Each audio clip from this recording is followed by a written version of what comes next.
नमस्कार दोस्तों, एक बार फिर से स्वागत है आपका एक और नई कहानी में।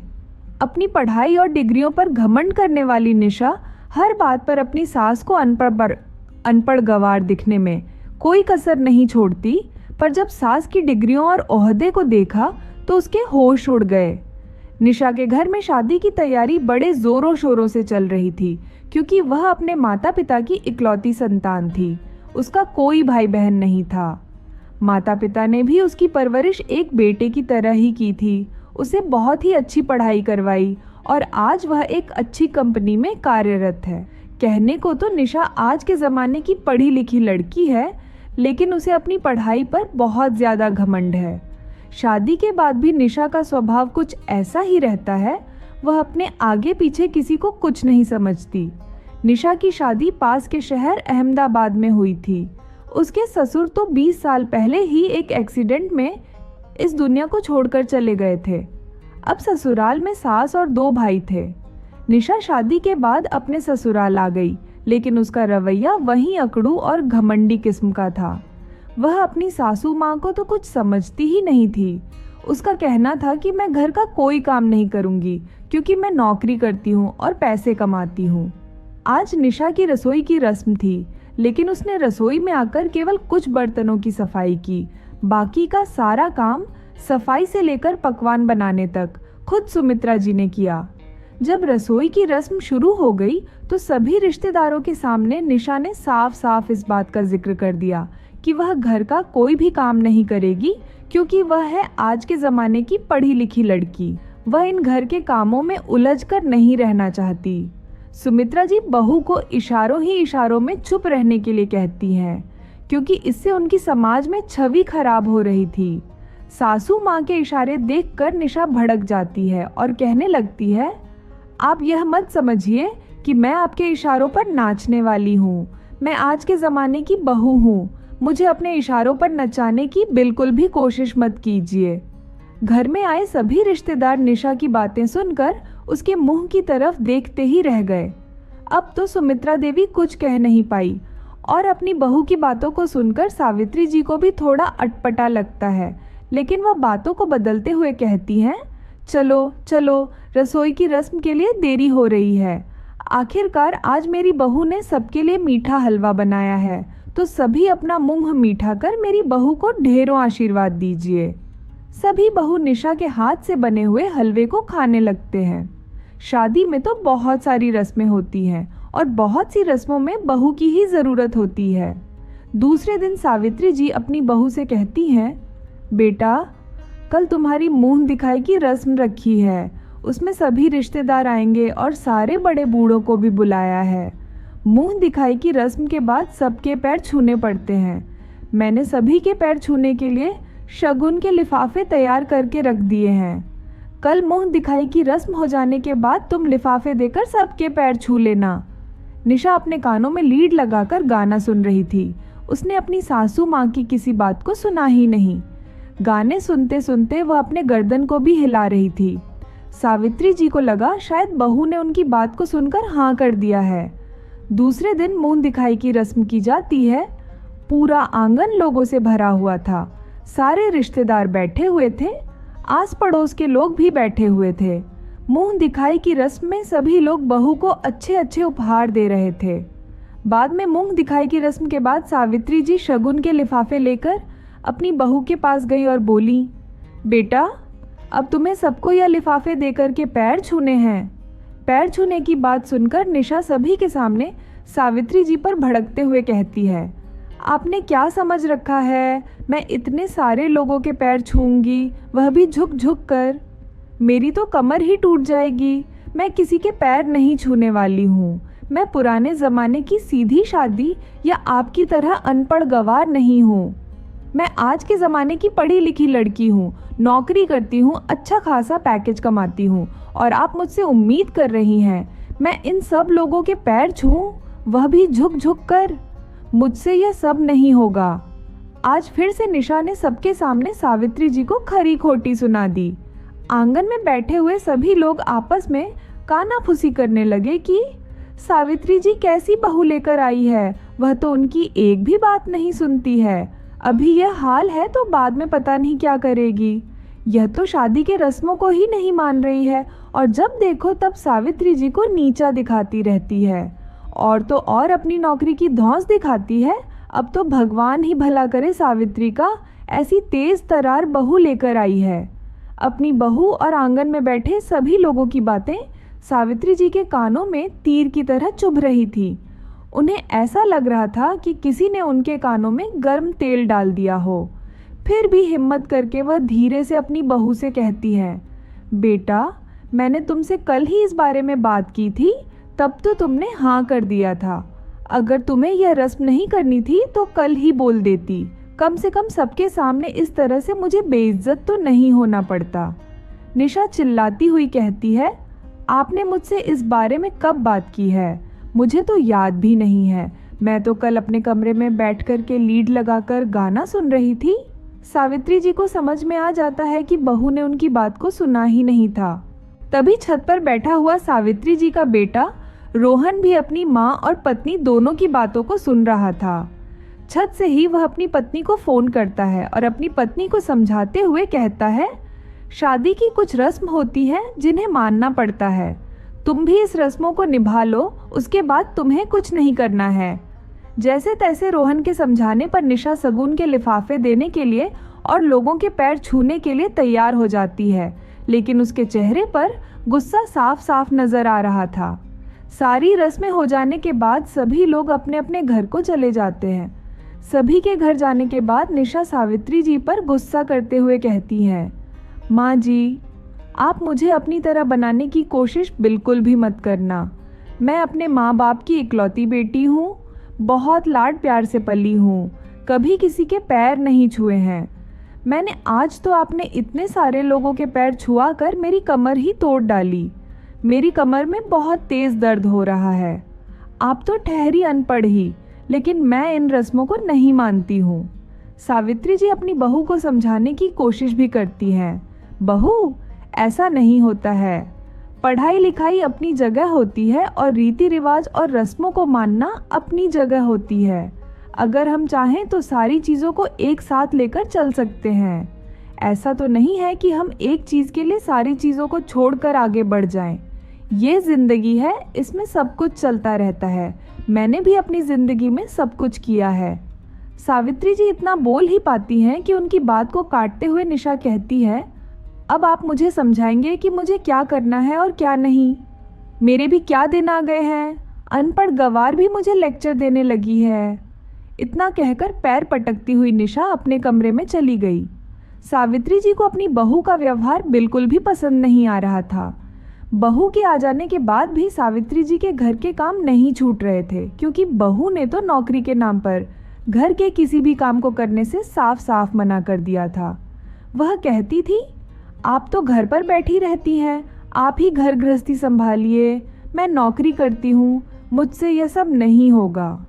एक दिन निशा अपने ऑफिस के लिए जा रही थी, लेकिन हड़बड़ी में अपने ऑफिस की एक ज़रूरी फाइल डाइनिंग टेबल पर भूल गई। सावित्री जी अपने रसोई के काम को निपटाकर जब बाहर निकली तो देखा डाइनिंग टेबल पर एक फाइल पड़ी हुई थी। वह उस फाइल को उठाकर खोलकर पढ़ने लगती है। तभी हड़बड़ाई हुई निशा घर के अंदर प्रवेश करती है और अपनी फाइल को सासू माँ के हाथों में देखकर फाइल को छीनते हुए कहती है, तुम मेरी फाइल को खोलकर क्या कर रही हो? मुझे तो लगता है तुम्हें पढ़ना लिखना भी नहीं आता होगा, तो तुम्हें मेरी इस फाइल में लिखा हुआ क्या समझ में आएगा? तुम तो ठहरी अनपढ़, वाड़ी लिखी भी होगी तो बस हिंदी पढ़नी आती होगी, इंग्लिश तो तुम्हें आती ही नहीं होगी। बहू की बातें सावित्री जी के दिल को चीर रही थीं। आज उनका दिल कह रहा था कि वह अपनी बहू से अच्छे से कह दे कि वह अनपढ़ गवार नहीं है, वह भी पढ़ी लिखी है, वह भी नौकरी करती है। वह अपनी बात कहने वाली ही होती है कि बहू निशा अपनी फाइल को छीनकर वापस से घर के बाहर निकल गई। आज फिर से सावित्री जी कहते कहते रुक गई। एक दिन जब निशा के मामा जी अहमदाबाद आए हुए थे तो उन्होंने निशा को फ़ोन कर बताया कि वह उससे मिलना चाहते हैं, क्योंकि वह शादी में नहीं आ पाए थे। निशा अपने मामा से मिलने के लिए बहुत खुश हो गई और उन्हें कहा, हम घर में ना मिलकर किसी अच्छे से रेस्टोरेंट में मिलते हैं।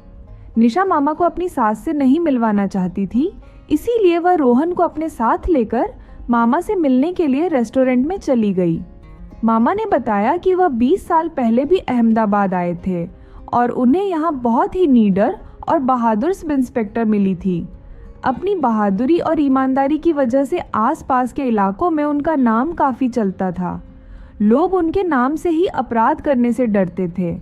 निशा अपने मामा से उस सब इंस्पेक्टर के बारे में बहुत ही उत्सुकता से जानकारी ले रही थी और पूछा, मामा क्या आप उनसे मिले हो? हाँ निशा, मैं उनसे मिला हूँ और मुझे आज भी याद है जब मैं अहमदाबाद में किसी अनजान रास्ते से जा रहा था। मुझे रास्ता समझ में न आने के कारण मैंने वहाँ अपनी गाड़ी रोकी और पास ही में बैठे कुछ लोगों से रास्ता पूछना चाहा तो उन्होंने मेरी गाड़ी का दरवाज़ा खोला और गाड़ी में बैठकर मेरी गर्दन पर चाकू लगा दिया और कहा, जितना भी कीमती सामान मेरे पास है उन्हें दे दो। मैंने बिना सोचे समझे अपना सारे कीमती सामान और गाड़ी की चाबी उन्हें दे दी, लेकिन वह लोग मेरा फ़ोन लेना भूल गए। फिर वह सब बदमाश वहाँ से मेरी गाड़ी लेकर भाग गए। इस बीच मुझे थोड़ी चोट आई और मेरा हाथ फ्रैक्चर हो गया। तभी मैंने मेरा फ़ोन निकाला और पास ही के पुलिस स्टेशन में फ़ोन लगाया। इस पुलिस स्टेशन में सावित्री जी नाम की एक सब इंस्पेक्टर थी। वह तुरंत कुछ पुलिसकर्मियों के साथ घटनास्थल पर पहुंची। मैं उन सब इंस्पेक्टर को देखकर हक्का बक्का रह गया था क्योंकि वह बहुत ही बहादुर थी। मुझसे चोरों का सारा पता पूछने के बाद उन्होंने अपनी गाड़ी में बिठाया और चोरों की गाड़ी का पीछा करने लगी। थोड़ी दूर जाकर ही उन्होंने चोरों की गाड़ी पर एक फायर किया जिससे उनकी गाड़ी पंचर हो गई। चोरों ने भागने की कोशिश की, लेकिन सावित्री जी ने बहुत ही बहादुरी के साथ उन तीनों चोरों को पकड़कर जेल में डाल दिया और मेरा सामान वापस दिला दिया। मुझे अस्पताल में भर्ती कराया। मैंने सावित्री जी का तहे दिल से धन्यवाद किया। आज इस बात को 20 साल बीत गए हैं, लेकिन जब भी मैं इस शहर में आता हूँ वह वाकया ताज़ा हो जाता है और बार बार मेरा मन सावित्री जी से मिलने का करता है। निशा उत्सुकता से पूछती है, मामा क्या आप बाद में उनसे मिले? हाँ निशा, ठीक होने के 4 दिन बाद मैं अपनी पत्नी और बच्चों के साथ उस पुलिस स्टेशन में सावित्री जी का धन्यवाद करने के लिए आया था। मैंने उन्हें कहा, आज आपकी वजह से मैं बच गया। आपने मुझे समय पर अस्पताल पहुंचा दिया, नहीं तो पता नहीं मेरा क्या हाल होता। लेकिन पुलिस स्टेशन पहुंचकर पता चला कि सब इंस्पेक्टर सावित्री जी ने 2 दिन पहले ही इस्तीफा दे दिया है। शायद उनका कोई निजी मामला था जिसकी वजह से उन्होंने इस्तीफा दे दिया था। मैंने उन्हें कई जगह ढूंढने की कोशिश भी की, लेकिन वह मुझे नहीं मिली। फिर मैं वापस चला गया। निशा अपने मामा की बातों को सुनकर अचंभित हो रही थी और उसका मन भी सावित्री जी से मिलने का मन कर रहा था। एक बार उसके मन में ख्याल आया कि उसकी सास का नाम भी सावित्री है, कहीं उसकी सास वही सावित्री तो नहीं है। लेकिन फिर वह सोचती है, नहीं नहीं, मेरी सास तो अनपढ़वाड़ी इंस्पेक्टर हो सकती है। वह तो पूरा दिन घर के कामों में और रसोई में लगी रहती है। अगर मैं उनसे कुछ कहती हूँ तो पलट कर जवाब भी नहीं देती, जबकि मामा तो कह रहे हैं कि वह पुलिस इंस्पेक्टर बहुत ही निर्भीक और बहादुर थी। मेरी सास तो मुझे बिल्कुल भी बहादुर नहीं लगती है, तो यह सावित्री नहीं हो सकती। ये मेरे मन का भ्रम है। और क्या दुनिया में एक ही सावित्री है? बहुत सारी सावित्री हैं। थोड़ी देर में रोहन भी वापस आ गया और कहता है, सॉरी, मुझे बहुत देर हो गई। ऑफिस से ज़रूरी कॉल आ गई थी, इसीलिए आप लोगों की बातों को सुन ही नहीं पाया। लेकिन मामा जी, आप इधर तक आए हैं तो एक बार घर ज़रूर चलिए। आप इधर से वापस नहीं जा सकते हैं। आप हमारी शादी में भी नहीं आए थे, इसीलिए अब तो आपको हमारे घर चलना ही पड़ेगा। रोहन मामा जी से बहुत ज़्यादा आग्रह करता है। हालांकि निशा का भी मन नहीं था कि रोहन मामा जी को अपने घर ले जाए और अपनी अनपढ़ गंवार सासू माँ से मिलवाए। उसे तो बस पढ़े लिखे लोगों से ही मिलना और उनसे बातें करना और अपने स्टेटस के लोगों के साथ मिलना जुलना पसंद था। वह अपनी सास को सास समझती ही नहीं थी। ऐसा लगता था जैसे घर की नौकरानी हो। रोहन के कहने पर निशा अपने मामा जी को अपने ससुराल ले आई। मामा जी हॉल में आकर सोफे पर बैठ गए। निशा अपनी सास को आवाज़ देते हुए कहती है, माँ जी, मेरे मामा जी आए हैं, ज़रा चाय बना कर ले आओ, साथ में पकोड़े भी बना लाना, खाली चाय लेकर मत आना। सावित्री जी चाय और पकोड़े बनाकर जैसे ही हॉल में प्रवेश करती हैं, उन्हें देखकर मामा जी खड़े हो गए और जाकर उनके पैर छूने लगे। अरे सावित्री जी, आपने मुझे कितना ढूंढा और आप मेरी निशा की सास हैं, मुझे पता ही नहीं था। निशा, तुमने मुझे नहीं बताया कि तुम्हारी सास ही सब इंस्पेक्टर सावित्री चौहान है। निशा का मुंह मामा की बात सुनकर खुला का खुला ही रह गया। मामा, आप कैसे बातें कर रहे हो? मेरी सास कोई सब इंस्पेक्टर नहीं है, वह साधारण सी गृहिणी है, घर के सारे काम धाम करती हैं और आपको उन्हें देखकर लगता है कि वह सब इंस्पेक्टर होंगी। ज़रूर आपको कोई गलतफहमी हुई होगी, ये वह सावित्री नहीं है, कोई और सावित्री होगी। नहीं नहीं निशा, यह वही सावित्री जी हैं, सब इंस्पेक्टर सावित्री चौहान। मुझे उनका चेहरा बहुत अच्छे से याद है। सावित्री जी चाय और पकौड़े की प्लेट को डाइनिंग टेबल पर रखते हुए कहती हैं, जी मैं ही सब इंस्पेक्टर सावित्री चौहान हूँ, आपने मुझे बिल्कुल सही पहचाना है। अपनी सासू माँ के मुंह से सब इंस्पेक्टर सावित्री चौहान सुनकर निशा के होश उड़ गए। उसे तो समझ ही नहीं आ रहा था कि यह हो क्या रहा है। उसकी सास, जो वह पिछले 4 महीनों से अनपढ़ गंवार समझती आ रही थी, वह अपने समय पर सब इंस्पेक्टर रही है। मैंने उन्हें कितनी बार अनपढ़ और अपनी नौकरी की दोष दिखाई है, लेकिन मुझे नहीं पता था कि मेरी सास सब इंस्पेक्टर थी, वह भी नौकरी करती थी। तभी निशा के मामा जी कहते हैं, सोना, शायद आप मुझे नहीं पहचान रही हैं, लेकिन मैं आपको बहुत अच्छे से जानता हूँ। आपको याद है, एक बार आपने रात में मुझे चोरों से बचाया था और अस्पताल में भर्ती कराया था। अगर आप सही समय पर मुझे अस्पताल में भर्ती न कराती तो बहुत सारा खून बह जाने के कारण मेरी मौत भी हो सकती थी। ठीक हो जाने के बाद मैं फिर से पुलिस स्टेशन में अपनी पत्नी और बच्चों के साथ आपसे मिलने के लिए आया था और आपका धन्यवाद करने के लिए आया था, लेकिन आप मिली ही नहीं। आप मुझे उधर क्यों नहीं मिली और आपने इस्तीफ़ा क्यों दे दिया था? अब तो निशा की धड़कनें तेज हो रही थीं। वह यह जानने के लिए उत्सुक थी कि क्या सच में उसकी सासू माँ सब इंस्पेक्टर थीं, और अगर थीं तो आखिर उन्होंने इस्तीफ़ा क्यों दे दिया था।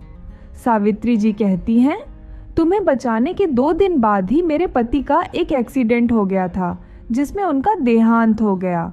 घर में मेरे 2 छोटे छोटे बच्चे थे, साथ में मेरी बूढ़ी सास भी रहती थी, जिनकी तबीयत बहुत ख़राब थी। उनके देखभाल के लिए किसी एक का घर पर रहना बहुत ज़रूरी था। जब मेरे पति थे तो वह घर की सारी जिम्मेदारियों को बहुत अच्छे से संभाल लेते थे और हमेशा मेरा साथ देते थे।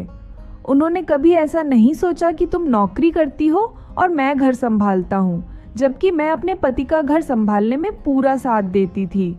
ड्यूटी जाने से पहले घर के सारे काम करके जाती थी, खाना बनाकर जाती थी, सासू माँ की दवाइयाँ निकाल कर रख जाती थी, बच्चों के टिफ़िन तैयार करती थी। शाम को जब ड्यूटी से आती थी तो घर जाकर सबके लिए खाना बनाती थी। कभी भी किसी काम के लिए मैंने अपने पति या सास से शिकायत नहीं की थी। मैंने अपने घर को, बच्चों को और अपनी नौकरी को बहुत अच्छे से संभाला था, लेकिन मेरे पति के जाने के बाद मुझसे अकेले ये सब कुछ नहीं संभाला जा रहा था। मैंने अपने बच्चों की खातिर नौकरी छोड़ दी।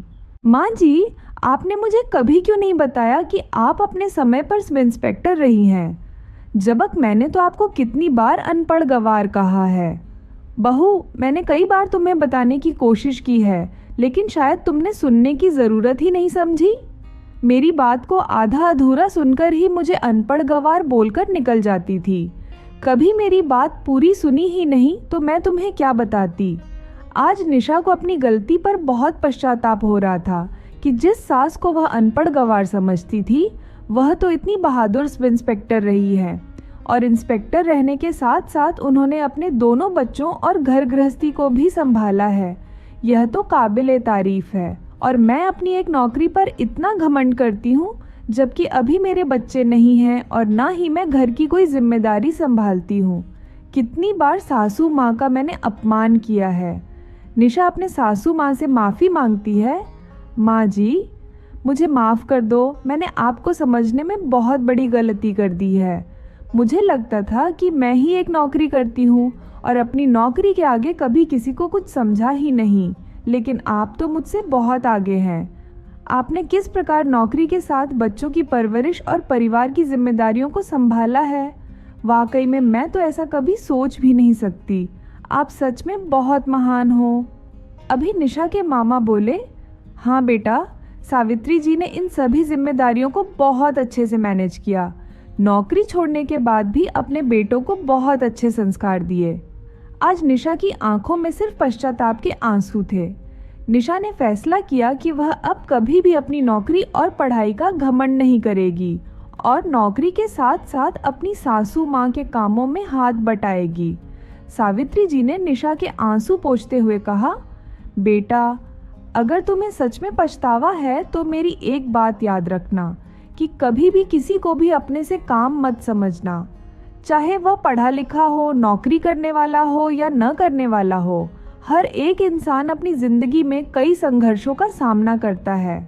ज़रूरी नहीं कि नौकरी करने वाले ही सब कुछ जानते हो।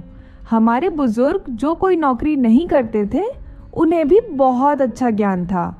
तभी निशा अपनी सासू माँ से माफ़ी मांगती है और वादा करती है कि वह कभी भी किसी की भावनाओं को ठेस नहीं पहुँचाएगी। दोस्तों, आपको इस कहानी कैसी लगी कमेंट करके ज़रूर बताएं। और हाँ, अगर अच्छी लगी हो तो वीडियो को लाइक करें, कमेंट करें और चैनल को सब्सक्राइब तो आपने कर लिया होगा। धन्यवाद।